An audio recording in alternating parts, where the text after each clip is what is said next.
Welcome to After the Fact. For the Pew Charitable Trusts, I'm Dan LeDuc.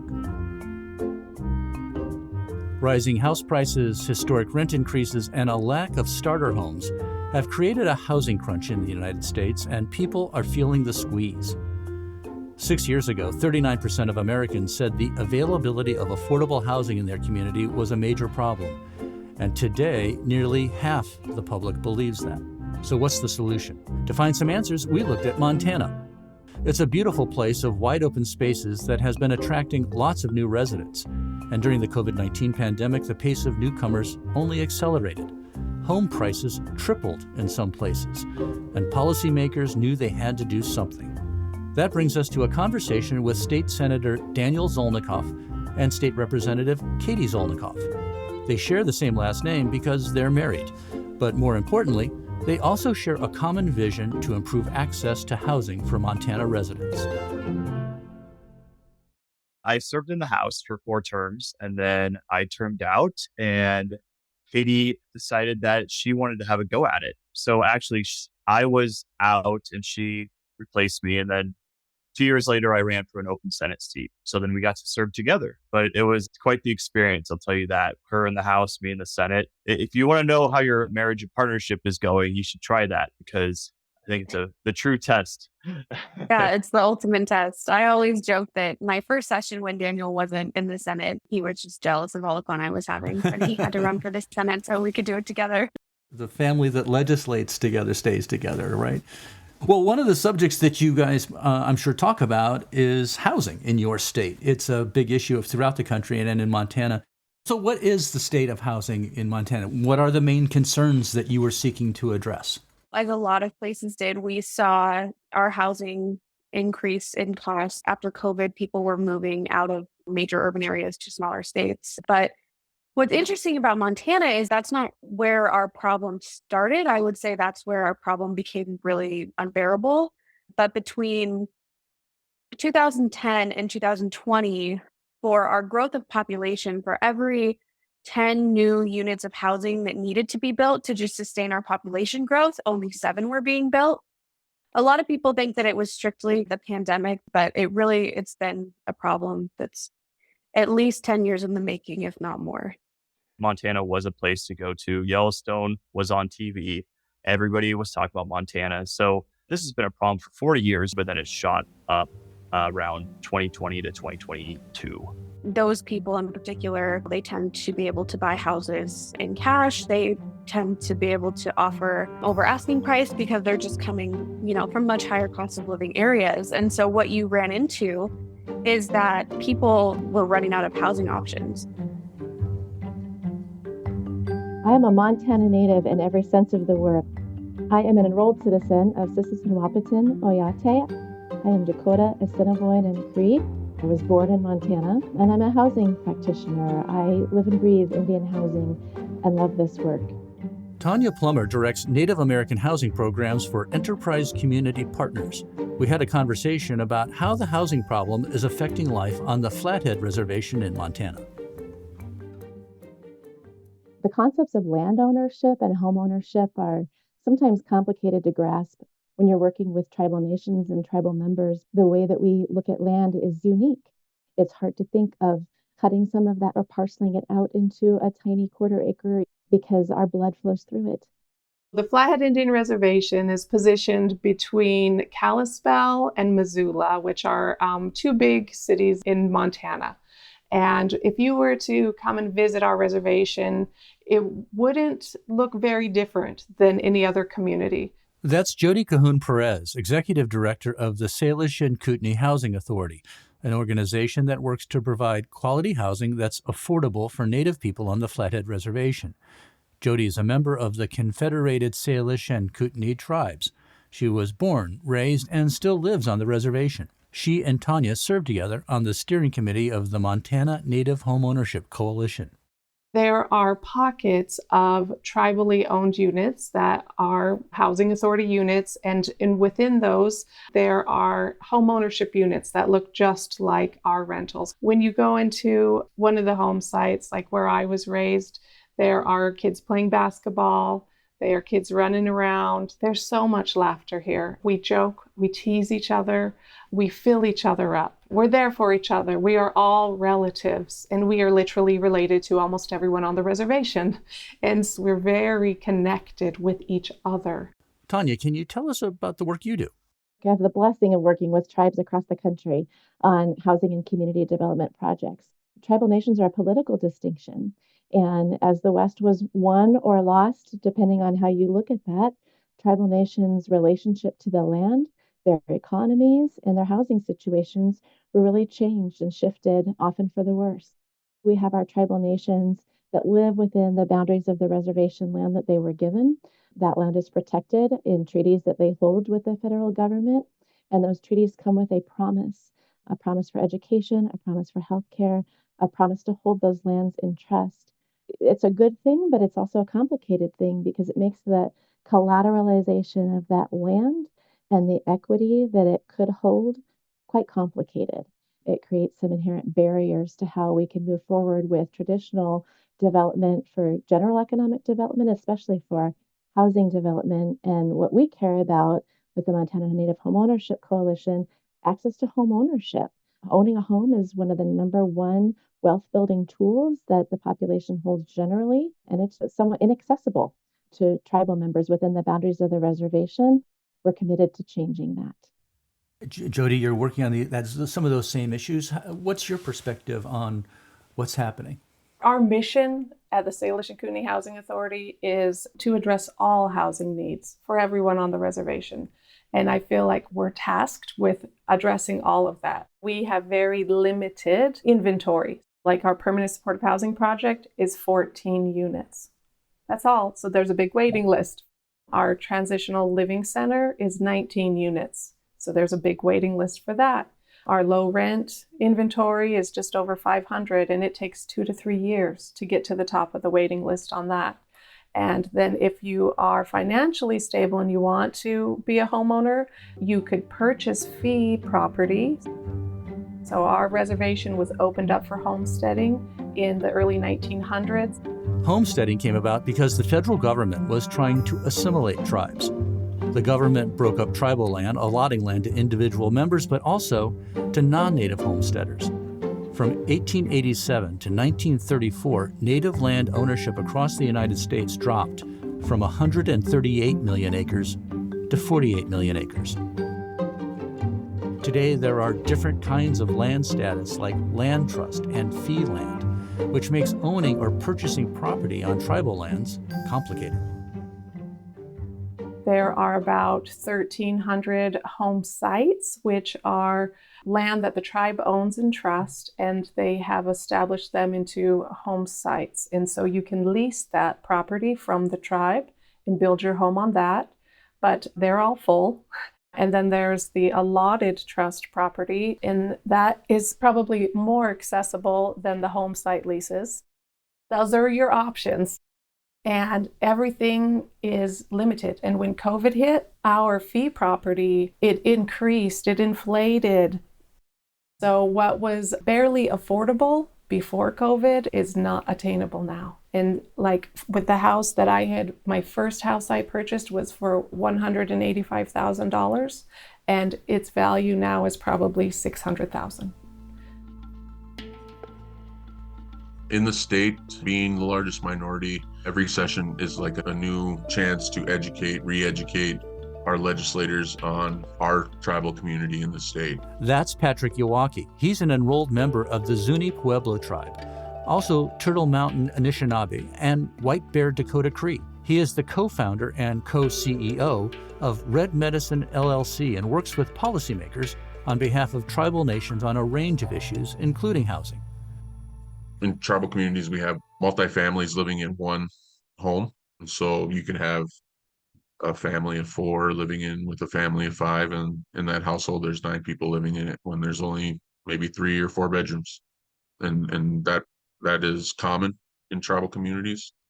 And then I think when we live off the reservation, we're leaving a lot of the home family structures and those types of resources that we have. And we're stuck with having to find resources for our families that don't necessarily fit. You could have a family of 4 living in a 1-bedroom house, and that's a reality for many Native Americans who are finding work in urban areas. A lot of the issues that pertain to housing plays the hugest role in our tribal communities. Also, a large population of Native people who are going to college, entering the workforce, live in Billings, and are productive members of society need affordable, accessible housing, and making sure that those individuals, when they're stepping off the reservation, have the resources that they need to be successful. We need to restructure our zoning so that it can play a better role in housing people. We're back with Daniel and Katie Zolnikov, and they'll tell us more about zoning in a moment. Bozeman is pretty bad for their housing options. And a lot of people who want to move to Montana have wanted to move to Bozeman. So you're talking about an average house in Montana in 2020 would be like $250,000. And they went up to $700,000 for a normal house in Montana, which our average salary is $60,000. That doesn't work.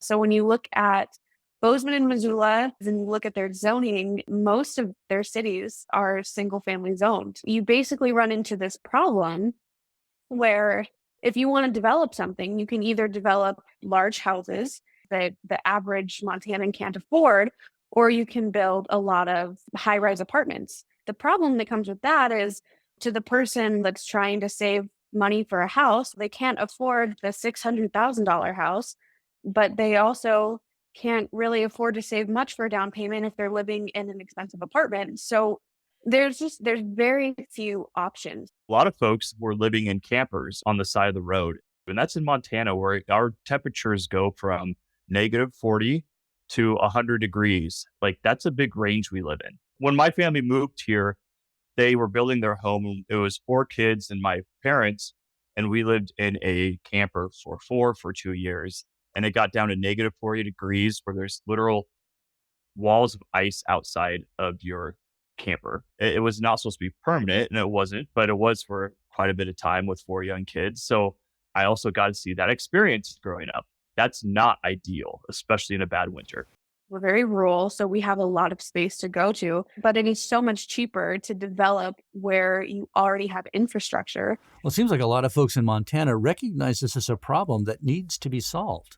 Where we live in Billings, it's not that bad. There's a lot of multifamily zoning like spread throughout our city, which is great. But Billings has historically had lower housing prices than other cities in Montana. We live in a normal neighborhood. It's older. We have a duplex across the street. We have rentals on the other side. The world is fine. Our neighbors are great. It's awesome. This isn't a detriment. This is a benefit. It's been fascinating to see the NIMBYs come out. There's definitely an elitist mentality. So you have these people and their only solution is, well, I want you to subsidize this, but I want you to subsidize this over there. Because heaven forbid, I have to live next to somebody who is not in the exact same socioeconomic class as me. And that is really disappointing, honestly. You've described the problem pretty well, but in Montana, you and other public officials have begun addressing it and been getting a lot of attention for what you've been doing. What was that about, and how did it work, and what did it lead to? The problem is single family zoning. So the solution is less single family zoning. When you think of a traditional starter home that are more affordable, and it's how you kind of get your foot in the door of owning a home. And that has been systematically over time just being zoned out of being developed. These options that used to exist for people are just becoming fewer and fewer. It's like, this is a systematic problem. How can we address it on a much deeper level? We've heard a lot about zoning laws this season. They govern how property can and can't be used in certain areas. But history has shown that zoning laws have been used to keep neighborhoods and communities racially and economically divided. Last year, Dan Zolnikov sponsored legislation to require Montana cities to allow multi-unit housing in commercial zones. Other legislation, now law in Montana, would allow duplex housing on any city home lot. We passed legislation to allow people to basically maximize their property rights and utilize that space how they see fit. We allowed for ADUs, accessory dwelling units, or mother-in-law units. You can convert your garage into a smaller extra home. And a great example is we have an aging population. They want to age in place. Some of them, though, they just physically are not able to live in their home, but it's very expensive to go to a retirement home. And as we know, it's better to be near or around family. So if you convert your garage into an ADU and your parents move in, they have a spot, and now a house is freed up on the market that could be a 3-4 bedroom that they don't need anymore. Another bill allowed mixed use and multifamily housing in commercial areas. And there is a development going on with 210 units, and they save 10% of them by choice for lower income. Some people have said, oh, you're just going to make developers rich. First off, we're a free market economy. Second, you need to make a profit so you can continue doing this. I don't understand how people making money is a bad thing. All this allows more competition, which should push the prices down and give more options. This is only good for everybody. You describe opposition, and frankly, when it comes to most political issues, there's going to be multiple sides and arguments. But in housing, it does seem that the solutions frequently come from opposite ends of the political spectrum. Have you seen odd political bedfellows coming together in Montana to get things done? Oh, yeah. One of my favorite things to tell people in the context of our housing bills is that they were hated by both sides of the aisle, because I think that actually paints a better picture than it's a bipartisan issue. But there was definitely a coming together of people from all over the political spectrum. Sometimes it's not for the same reasons, but we can all agree on the policy.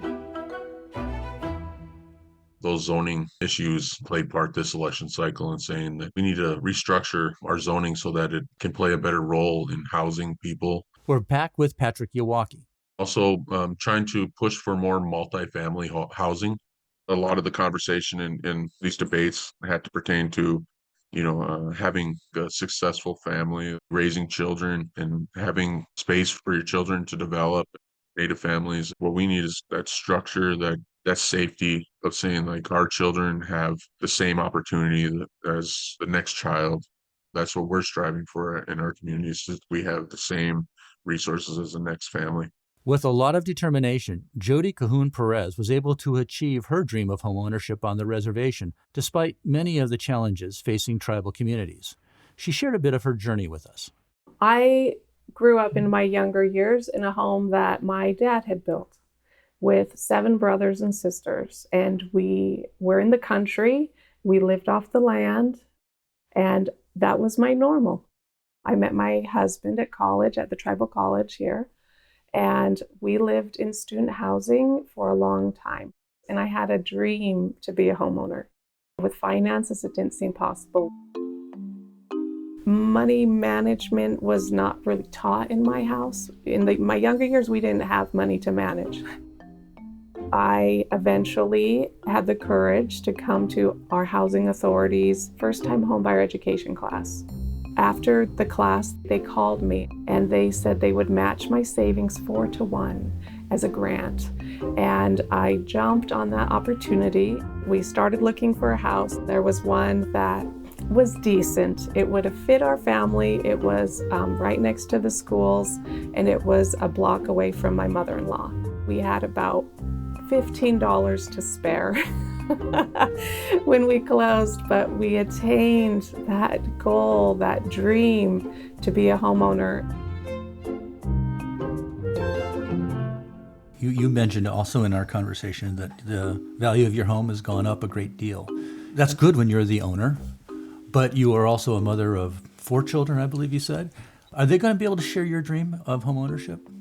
I hope so. My oldest is in college, and she's pretty determined. She's a lot like me. And so my hope is that she returns home. There is the American Indian Probate Reform Act that would allow my children to hold the land in trust for 2 generations. They would be able to hold that land in their name, and then they could will it to their children. While challenges remain on the reservation, there are solutions at work, like the law that Jody just mentioned, that would hold her land in trust for 2 generations. Here's Tonya Plummer about how she's moving things forward for her community. I want the takeaway to be that it is very much possible. We talk a lot about, as Plains Indians, being the buffalo. And so walking into a storm, walking into hard things, not being afraid and not backing down. We need folks to be the buffalo with us in this area. We need lenders to be the buffalo. We are going to need the help of some legislation to remove some of those roadblocks and barriers. The story is less that it's hard and more that there's an open market here of missed opportunity that a bold lender could step into and make some things happen. I think what works is to help foster generational stability and a way for us to remain connected to that land for perpetuity and continue to pass on ceremony, language. And it's beautiful to see this resilience, this digging into who we are and who we can be for future generations. Thanks for listening. If you want to learn more about housing and Pew's work or learn more about our guests this season, visit pewtrust.org/afterthefact. Let us know what you thought about this season by writing us at podcasts@pewtrust.org. And please take a moment and subscribe on your favorite streaming platform. That way, you'll be sure to receive the latest episodes of After the Fact. We'll be back with more episodes soon. For the Pew Charitable Trusts, I'm Dan LeDuc, and this is After the Fact.